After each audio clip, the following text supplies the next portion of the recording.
दोस्तों, भारत सरकार द्वारा भारत के नागरिकों को सम्मान में दी जाने वाली पुरस्कारों के बारे में हम बताएंगे। दोस्तों, भारत सरकार द्वारा भारत के नागरिकों को सम्मान में पुरस्कृत किया जाता है। यह हर साल किया जाता है। भारत रत्न और पद्म पुरस्कार भारत के संविधान के अनुच्छेद 18(1) के अंतर्गत उपाधियां हैं। दोस्तों, पद्मश्री पुरस्कार से जुड़ी कुछ खास बातें। पद्मश्री पुरस्कार 2 जनवरी 1954 से शुरू हुई थी।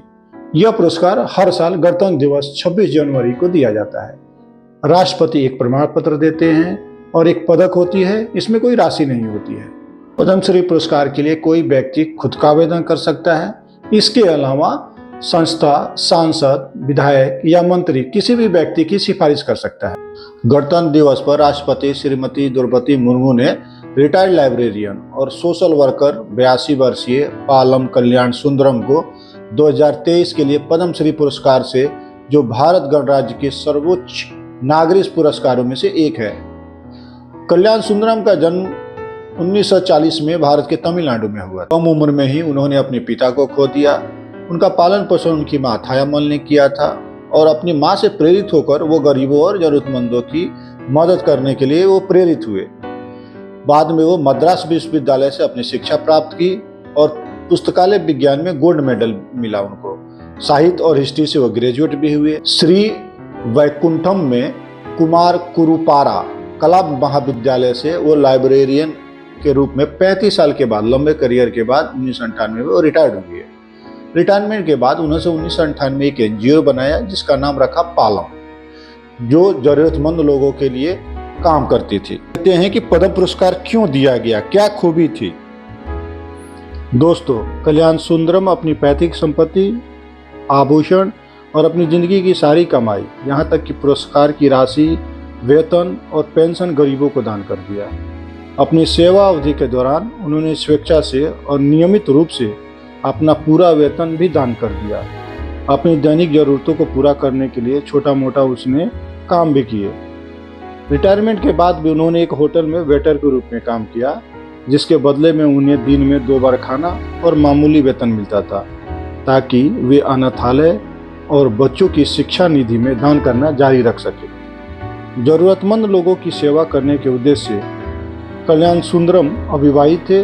कल्याण सुंदरम द्वारा पहला दान 1962। दोस्तों, भारत चीन युद्ध में प्रधानमंत्री जवाहरलाल नेहरू ने भारत के लोगों से दान करने की अपील की थी। इससे प्रभावित होकर कल्याण सुंदरम तमिलनाडु के तत्कालीन मुख्यमंत्री श्री के कामराज के पास गए और अपनी सोने की चेन निकाल के राष्ट्रीय सुरक्षा कोष में दान कर दी। कामराज ने 1963 में मई दिवस समारोह के दौरान राष्ट्र के लिए उनके योगदान की घोषणा भी की थी। मानवता के प्रति राष्ट्रीय और अंतर्राष्ट्रीय पुरस्कार। दोस्तों, भारत सरकार ने 1990 में भारत के सर्वश्रेष्ठ लाइब्रेरियन से सम्मानित किया था। भारत के प्रतिष्ठित विश्वविद्यालय JNU ने उन्हें दुनिया के शीर्ष 10 लाइब्रेरियन में से एक के रूप में मान्यता दी। तमिलनाडु सरकार ने उन्हें सर्वश्रेष्ठ सामाजिक कार्यकर्ता पुरस्कार से सम्मानित किया। वहीं पंजाब सरकार ने सर्वश्रेष्ठ लाइब्रेरी स्कॉलर के रूप में मान्यता दी।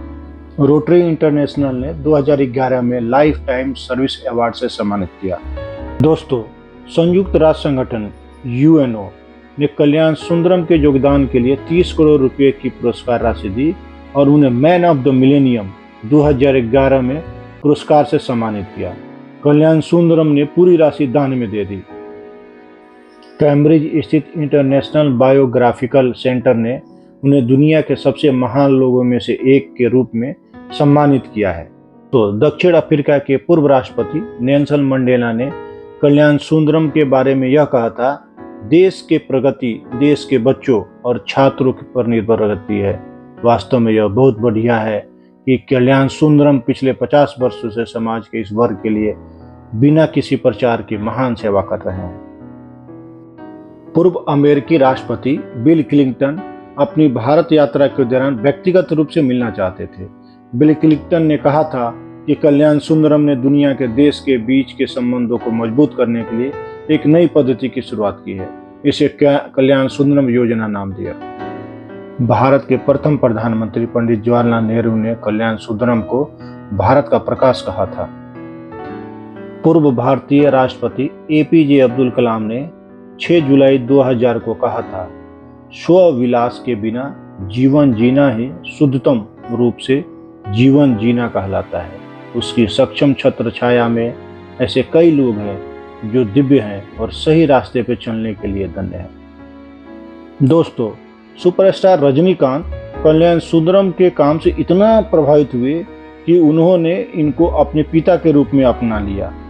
तो ये एपिसोड आपको कैसा लगा प्लीज़ कमेंट्स कीजिए, और अगर आप मेरे चैनल पर नए हैं तो प्लीज़ सब्सक्राइब कीजिए, बेल आइटम कीजिए।